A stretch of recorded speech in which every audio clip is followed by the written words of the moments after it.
Shalom dan salam sejahtera. Bacaan Renungan Harian 19 Maret 2026. Tema, agar kita tidak lupa sejarah Adventis. Mari berdoa. Bapa Surgawi, masa ini kami mau mendengar firman Tuhan. Kami berdoa biarlah kiranya kuasa Roh Kudus masuk ke dalam hati dan pikiran kami, agar kami dapat menerima firman-Mu. Dalam nama Yesus kami berdoa, amin. Tajuk bacaan, Masa Pergumulan bahagian 1. Ayat inti, sekarang pergilah ke jalan raya dan jemput seramai mungkin orang yang kamu temui ke majelis perkawinan ini. Hamba-hamba raja itu pun pergi ke jalan raya lalu mengumpulkan semua orang yang ditemui. Matius 22 ayat 9 dan 10. Seperti yang telah kita lihat pada Januari lalu, kekecewaan besar pada Oktober 1844 telah menghancurkan gerakan Millerisme. Gerakan yang dahulunya kuat ini telah berpecah kepada beberapa puak, dan ramai yang meninggalkan Adventisme sepenuhnya. Masa perpecahan ini bermula pada akhir tahun 1844. Namun, tidak semuanya hilang. 3,5 tahun kajian Alkitab yang tekun telah membolehkan Joseph Bates dan keluarga White mencapai beberapa kesimpulan penting mengenai punca kekecewaan tersebut dan bentuk sejarah nubuat menurut kitab Wahyu.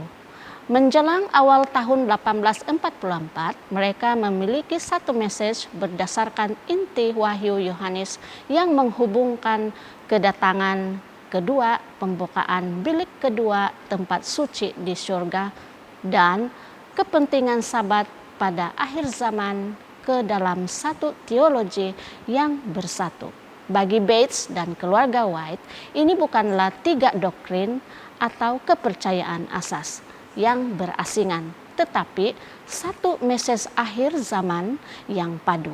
Mereka melihat package penyampaian penginjilannya dalam konteks 3 malaikat dalam Wahyu 14.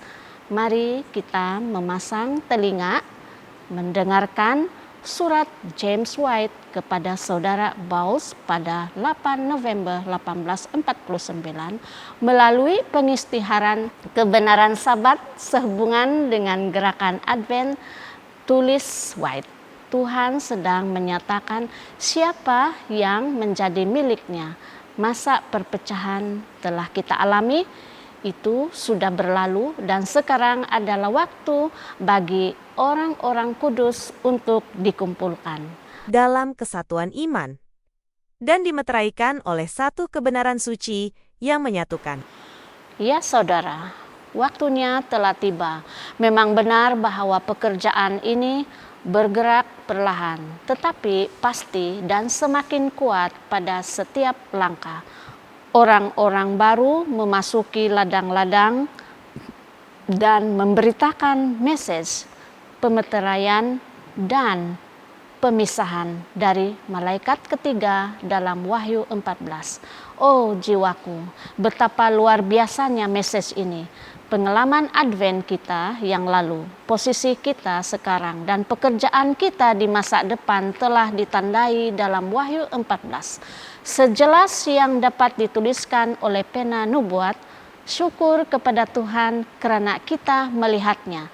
Saya percaya bahwa kebenaran Sabat akan berkumandang di seluruh negeri dengan cara yang belum pernah dilakukan oleh gerakan Advent. Marilah kita semua tetap terjaga dan siap sedia setiap saat untuk bekerja bagi Tuhan. Surgalah tempat kita, tempat perhentian kita. Surga kita ada di sana, tepat di sana. Yesus akan datang untuk mengumpulkan orang-orang buangan yang miskin untuk pulang, sukar untuk tidak merasakan semangatnya.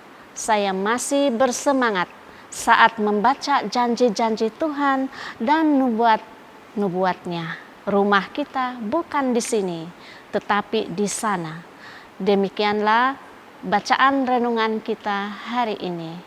Tuhan memberkati kita semua. Amin.